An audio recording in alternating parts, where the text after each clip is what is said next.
This one is more, I would love for you to just really be an educator here if you could.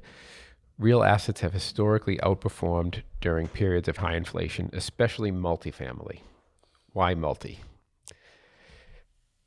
So here's the beauty of multifamily in a inflationary environment. So stepping back, real assets are always going to perform generally better than other types of assets, intangible assets during an inflationary period. Which and I'm going to stop you for a second. I get that, right? So like copper, sure, real estate in general, they're gonna increase in value. So when you start to talk about real estate, you got a bunch of different sectors, right? Which people are generally familiar with. You've got housing, right? For sale product, let's deal with rental housing because that's what we're talking about. So you got multifamily of all flavors, affordable, workforce, senior, whatever. Multifamily housing. You have office, you have industrial, warehousing, logistics, cross dock, that kind of stuff. You have office, you have hospitality, you've got all these different flavors. What's unique about multifamily is we generally set the rent rolls on 12-month cycles. Maybe there's some 6-month leases, maybe there's some 14 or 15 or 18-month leases. But in a rapidly inflating environment, you want the ability to reset your rent roll often. So if you bought an office building and set the rents today on a whole bunch of, I have a 10-year lease here, right? A whole bunch of 10-year lease. Right? So we're in a great example. I signed the lease here a year and a half ago at a certain rate. That rate in an inflationary environment, that rate's fixed for 10 years. 10 years from now, I'm paying the same, whatever that's in my rent schedule, right? Multifamily, that rent might be triple, quadruple in 10 years. You're resetting it every 12 months. So 12 months, your lease is up. I set the new rent rate. You can choose to stay or leave. I might have to deal with the vacancy from that, but I've been able to reset my cash flows every 12 months. So theoretically in multifamily, you're only ever 12 months behind on inflation, right? We've seen that. There's a hue and cry over 15, 18, 20% rental increases in leases. That's because they're resetting to inflation. And what was a $2,000 apartment a year ago when you rented it, now you get your rent renewal and I'm saying it's $2,200 and you're saying, wait a minute, that's a 10% increase. Yeah, inflation. And the frankly is you have no choice, but the reality is you have no choice but to pay it because everyone else is doing the same thing. So you either adjust your living style and you say, okay, well, I'm going to leave the building with the nice pool and I'm going to go to a building that has a window air conditioner. That's fine. You'll save money. But if you're saying, no, I'm going to stay in a Class A multifamily building with a pool and a co-working place and a fitness center and garage parking, they're going to run like a pack. Yeah. But aren't your expenses going up too with inflation? They are, but your expenses are not going up nearly to the extent that the rent roll will go up. They will. They will increase, but I mean, a 4 or 5% increase on expenses, stacked against a 10, 12, 18% increase on the rents. Not that anybody wants to raise people rents 18%. That's not what I'm advocating for, and we usually don't. We try to pick some middle ground, but that's why, to the point of this post, that's why real estate, I would much rather in high inflation be a real estate operator than a retail operator or an office operator or a hospitality operator or an industrial operator. Not that those are bad things, they're just long-term leases. So you're now locking in a rent roll, which means you're locking in a value of your building today. Yeah. And people can close up their business. They still have to live somewhere. They have to live somewhere. Everybody has to live somewhere. What's your thoughts around, because I wonder about this. Yes, you have inflation, so therefore that hard asset increases in value. But then there's the interest rates going up, and you say, so therefore the affordability factor that goes down. Is it in multifamily? You're not always taking a note on it, and that's what no, most of what we do what's is that levered. balance? I think the answer to that would differ based on where you are. So if you were in an extremely balanced market, supply and demand wise, that would be much more impactful.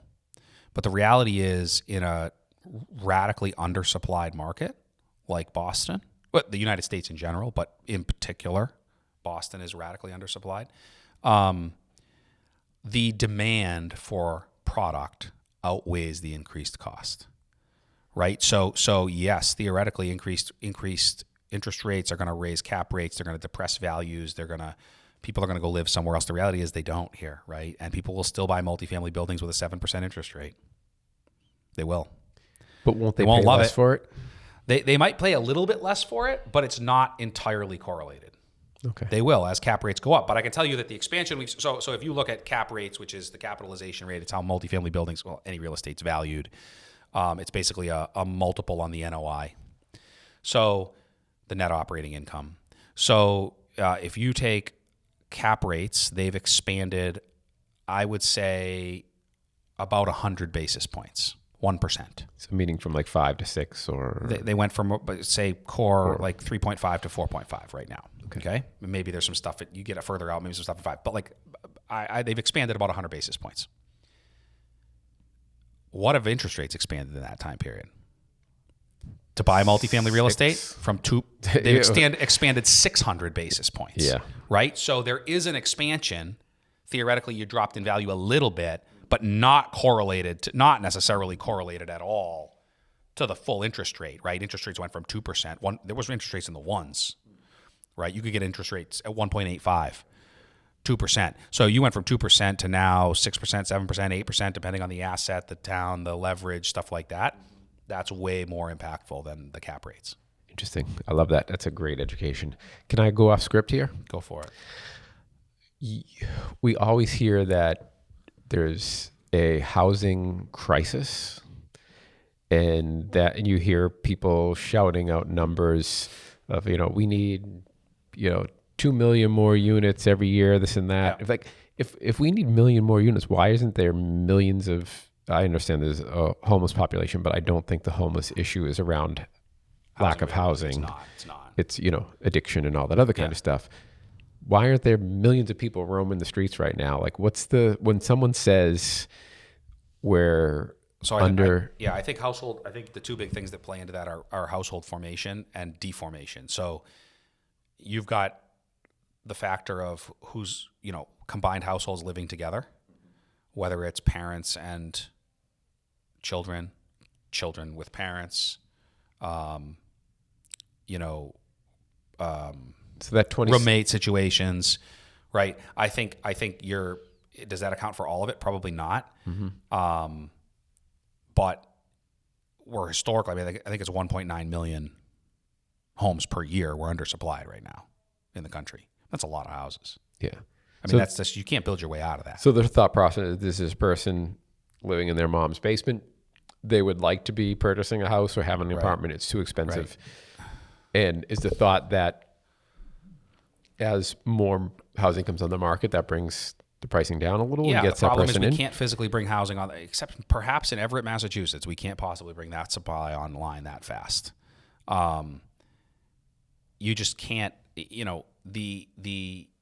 you look at some cities, let's back it up. If you look at some MSAs, some cities where they're extremely pro-development and it's very easy to build things, you see much less of a supply-demand imbalance than you do in parochial Northeast cities or California, where everything's a hassle, right? So you look at Dallas, rents haven't run crazy in Dallas because if I raise the rents in my building, you're going to move 2 blocks over to the guy that just built that building, or 2 blocks beyond that to the guy that just built that building, because you can basically just pick a piece of land and build an apartment building, right? It keeps it much more in balance. Here, it's so out of balance. It's incredible. There's no, we're doing a project. We have a couple projects in Wilmington, but we just delivered a project in Wilmington. It was the first new multifamily building in Wilmington, Massachusetts in a decade, 10 years, right? By design. I mean, not my design, by their design. They don't want development, right? This is par for the course. And look at the business growth, right, in that area. Massive industrial business growth, massive lab, life biotech, science, life science, like amazing community. Those people have to live somewhere. That was our whole business plan. It's like, if we can get this approved, we're going to fill it with people that are working in tech and life science and industrial uses here. I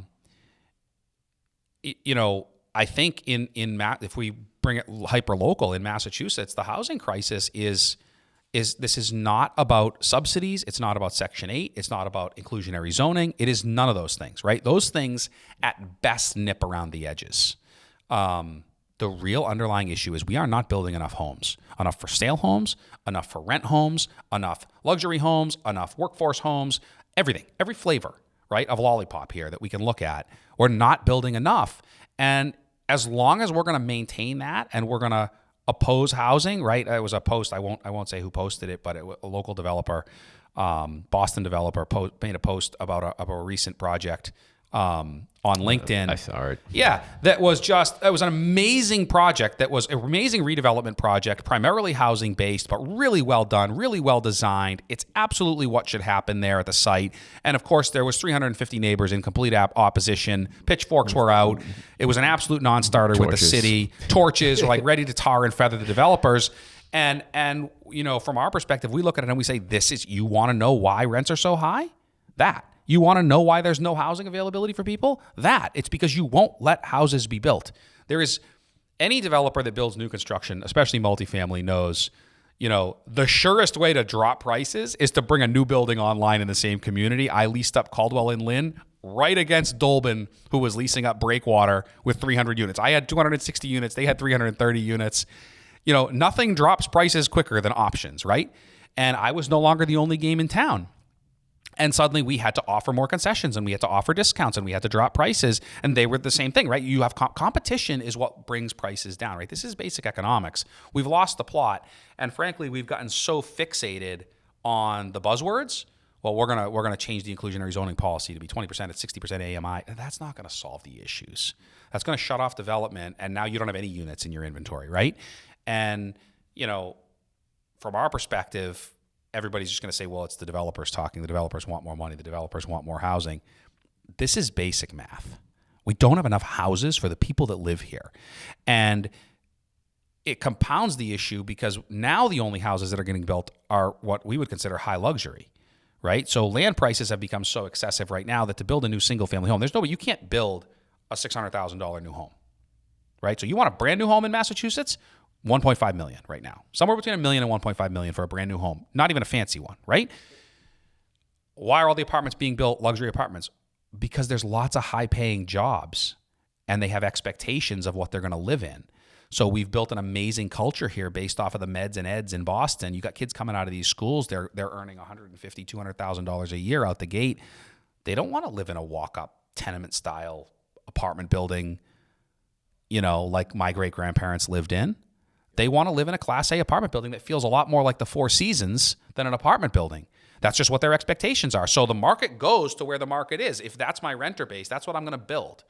There's a limited number of sites that can be built. You're going to gravitate towards what the market's going to take. And that's nothing to say of land costs and cost to build. Cost to build's insane. If it costs you, $300 a square foot to build and then a high number for the land, you have to sell them for $1 million, or it doesn't. You have to, right? Doesn't work. We're building podium apartment. It's crazy how much prices have run. Stick frame, like 4 and 5/1 podium product, which is the vast majority of product that gets built in Eastern Massachusetts, right?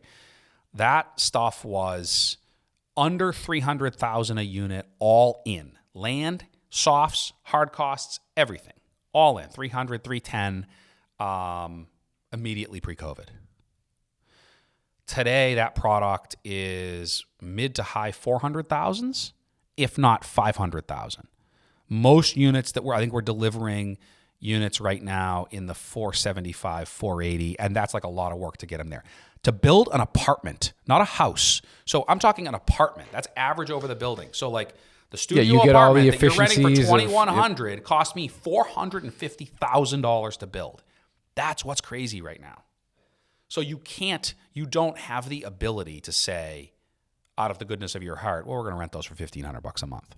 The project doesn't work. You won't get it financed. So it's created this weird situation where there's not enough housing supply. The only way to build truly affordable housing is to do it subsidized, which is a great program like the LIHTC program. The problem is that takes 3 to 5 years for approvals to get your capital stack figured out. It's so complicated that only the pure nonprofit developers want to do it. And it's kind of a self-fulfilling problem we've got in Massachusetts. Excellent.